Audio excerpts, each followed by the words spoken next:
Hearing none. Gentleman from 15. Thank you, Mr. Speaker. To debate. Gentleman has the floor to debate the motion. Thank you very much. So first, I do support the military portion of this bill, and if it was a standalone bill, I'd be co-sponsoring it. But you know, when we talk about, and also I also support lower taxes. But when you make the decisions, when you make decisions on fiscal policy through a series of bills, it's really important to make sure that you're not only looking at the tax side of it, but the cost side, but you're looking at the benefit side as well. And that's what's missing from this bill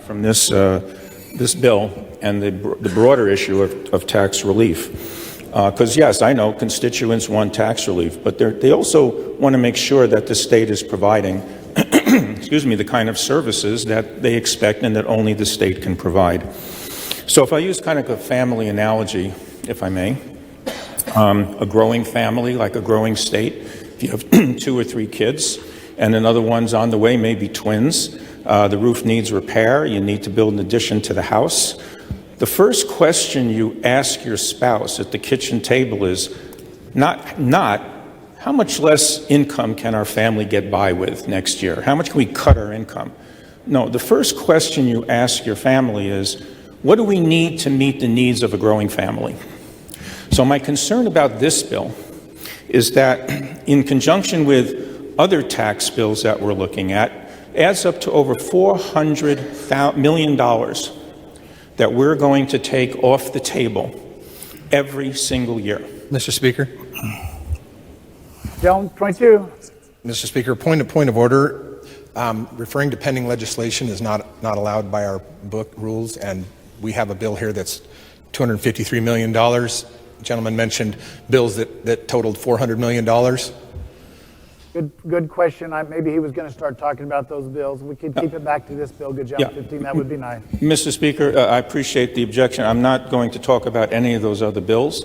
The only reason I raised that is because in the broader context of creating tax policy through a series of separate individual bills. And they can't be viewed in isolation, but that's the extent to which I was going to address that point. Thank you, good gentleman. Continue. Thank you very much. So what we need to do is look at the other side of the ledger, not how much are we taking off the table, which is collectively over $4 billion over 10 years.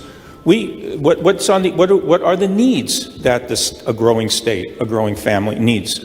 Well, we know from ITD alone, presented information to the legislators in December, over $5 billion in projects, not only maintenance projects, but also handling growth. And then we have over $1 billion in deferred and ignored school building maintenance beyond what last year's House Bill 521 is going to provide.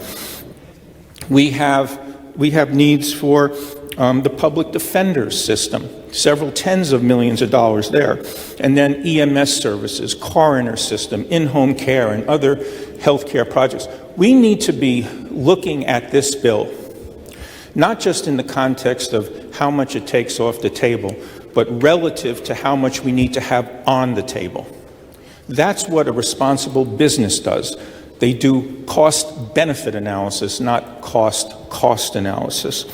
And quite frankly, I think it's pretty hard to justify this when at the same time we're borrowing $1 billion for at taxpayer expense for the interest. How can we need to have to borrow money and yet at the same time $1 billion and then take $4 billion off the table over the same period of time? So I think that before we automatically pass this bill because it sounds good, because it's a tax relief, you also have to ask your question: who's getting the relief? And so in the handout, analysis that was done by the Idaho Center for Fiscal Policy, the average Idahoan family making between $55,000 and $92,000, they're getting a whopping $127.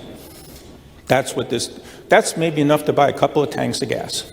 And if you're lucky enough to be making $150,000 a year, you can get $264. This bill is not going to provide the kind of tax relief that your constituents are looking for or going to think that they're going to be getting. So I feel that, look, at the end of the day, you have to be smart and efficient with taxpayer dollars, but you have to balance that with smart investments for your future. Otherwise, you will not have what you need for that future. So we respectfully request that we step back and make sure we do a more thorough analysis of what the state's needs before we start taking money off the table. Thank you.